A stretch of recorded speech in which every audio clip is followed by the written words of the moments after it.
Before I begin, I'd like to dedicate this video to Samaleo, who has been by far my most faithful subscriber, so keep watching and keep commenting, it's wonderful. Right, the point of this video is to reiterate and to make a few more points about the cosmological argument. If you haven't seen my previous video, please watch it. It's the video that this is a response to. Let's look again at the two options that we have as to the beginning of the universe. Either we have a necessary first cause, or we have an infinite regression of contingent causes.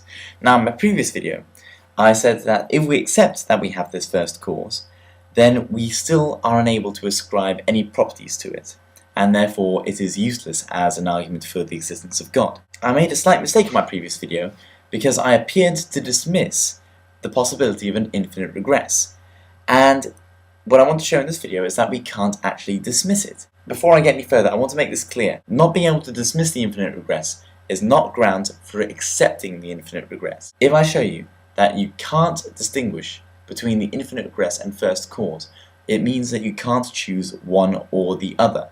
And to do so on purely arbitrary grounds such as preference is really quite ludicrous and almost dangerous in a way. I stated in my previous video that the problem of the cosmological argument is that we can't appeal to our experience because we're talking about something which goes beyond the realm of what we are able to experience. And this is very interesting because it means that the method that we have for distinguishing between two different hypotheses, such as the first cause and the infinite regress, has to be made purely on the basis of our reason. And what you'll find is that we are unable to make any distinction between hypotheses. Let me give you an example. Say a doctor has a patient and the patient is coughing up blood. He has two hypotheses about what could be wrong with her. She could have a cut inside her throat or she could have tuberculosis. On reason alone, what basis does he have for distinguishing between these two hypotheses? Does he have any reason to say that it might be one over the other? No, he has to use his experience. He has to run some tests, see if she's got something inside her throat, run tests to her lungs, see if she's got blood inside of them.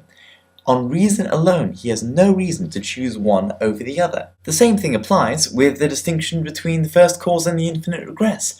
We have no basis for distinguishing between the two. It's useless to say that, oh well, you can't have a necessary object, because why not? We're talking about outside the realm of we've already established that we're talking about things outside the realm of our experience, so anything goes. This is very important because some people are making the mistake in the comments of my video of simply saying that, well, if the first cause doesn't work, we can't say it's a first cause, then we might as well accept the infinite regress. No, you're making a mistake there. You can't distinguish between either of them. When you say that there is something outside the realm of our experience, which this is really the case, there is something outside the realm of our experience, we can't say anything about it. We can't ascribe properties to it. We can't even begin to approach what it could be, simply because we have no means for gaining any idea about what it could be. What the cosmological argument shows is not that there's a first cause, not that there's a necessary chain of events, but there is something unknown, and it is completely unknown.